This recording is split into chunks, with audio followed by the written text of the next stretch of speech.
अध्याय 5 कर्म योग कृष्ण भावना भावित कर्म।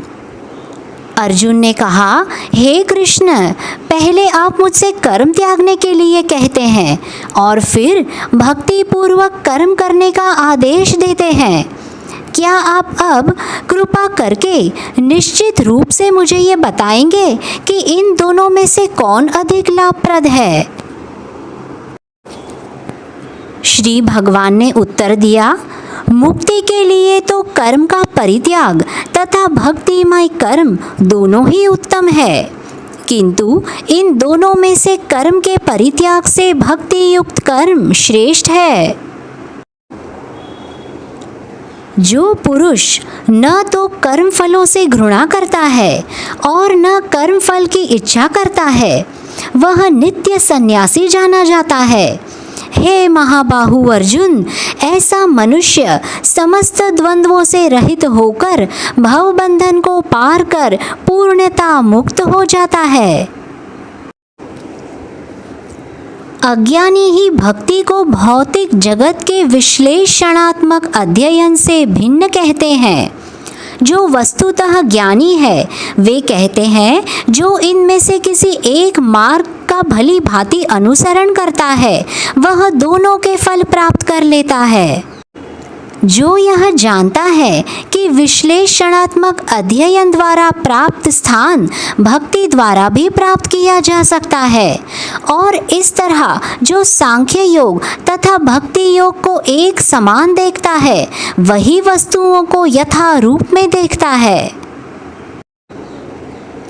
भक्ति में लगे बिना केवल समस्त कर्मों का परित्याग करने से कोई सुखी नहीं बन सकता, परंतु भक्ति में लगा हुआ विचारवान व्यक्ति शीघ्र ही परमेश्वर को प्राप्त कर लेता है। जो भक्ति भाव से कर्म करता है, जो विशुद्ध आत्मा है, जो अपने मन तथा इंद्रियों को वश में रखता है, वह सबों को प्रिय होता है और सभी लोग उसे प्रिय होते हैं। ऐसे व्यक्ति कर्म करता हुआ भी कभी नहीं बंधता।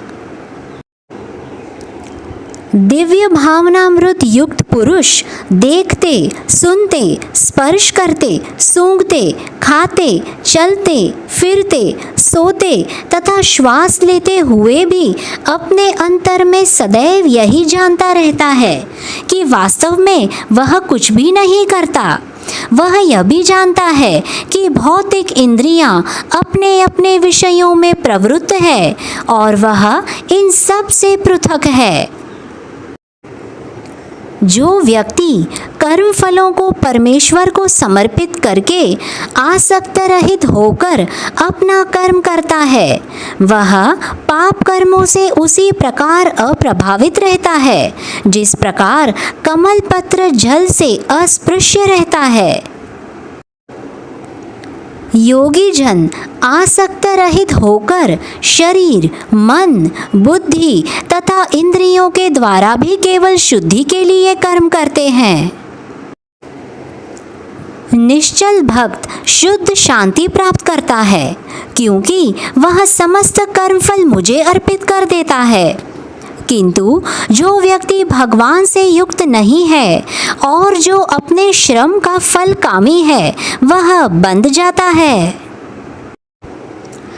जब देहधारी जीवात्मा अपनी प्रकृति को वश में कर लेता है और मन से समस्त कर्मों का परित्याग कर देता है, तब वह 9 द्वार वाले नगर यानी कि भौतिक शरीर में बिना कुछ किए कराए सुख पूर्वक रहता है।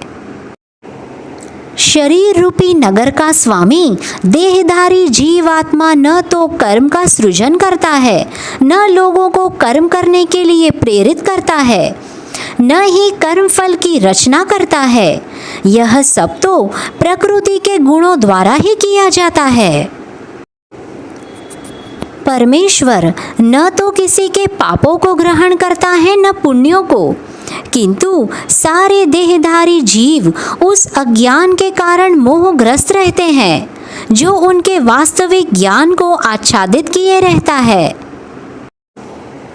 किंतु जब कोई उस ज्ञान से प्रबुद्ध होता है जिससे अविद्या का विनाश होता है, तो उसके ज्ञान से सब कुछ उसी तरह प्रकट हो जाता है जैसे दिन में सूर्य से सारी वस्तुएं प्रकाशित हो जाती है।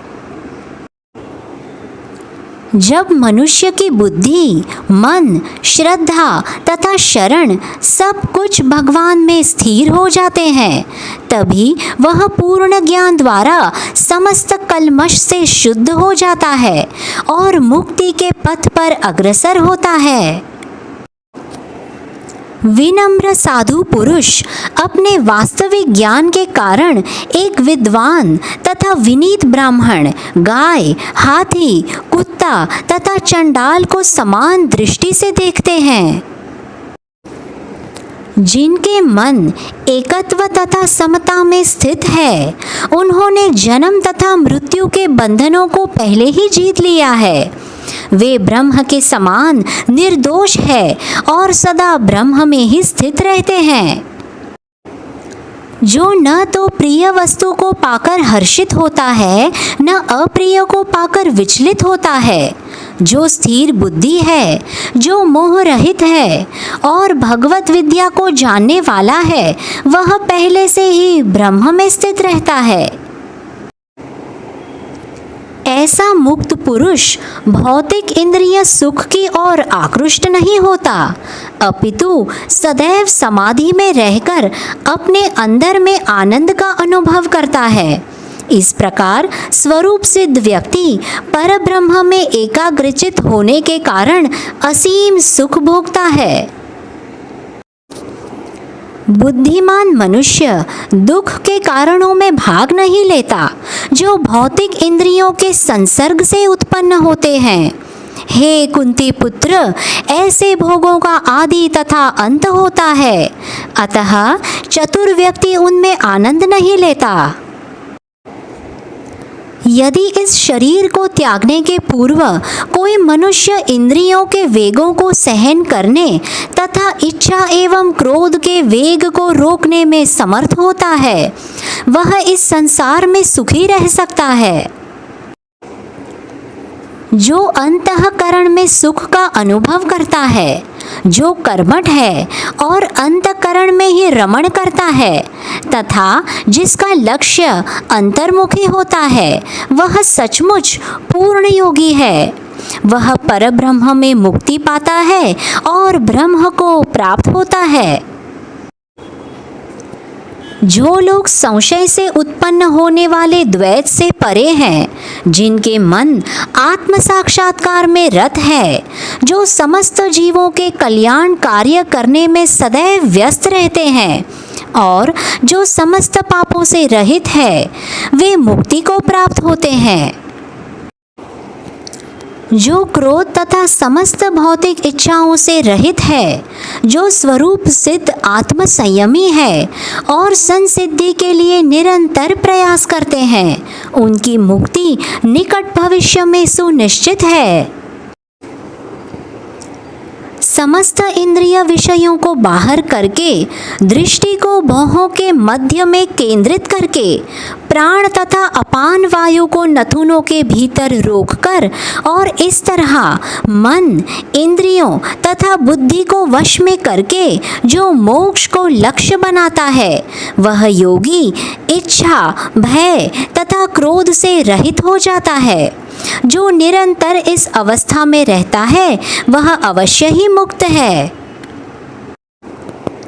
मुझे समस्त यज्ञों तथा तपस्याओं का परम भोक्ता, समस्त लोकों तथा देवताओं का परमेश्वर एवं समस्त जीवों का उपकारी एवं हितैषी जानकर मेरे भावनामृत से पूर्ण पुरुष भौतिक दुखों से शांति लाभ प्राप्त करता है।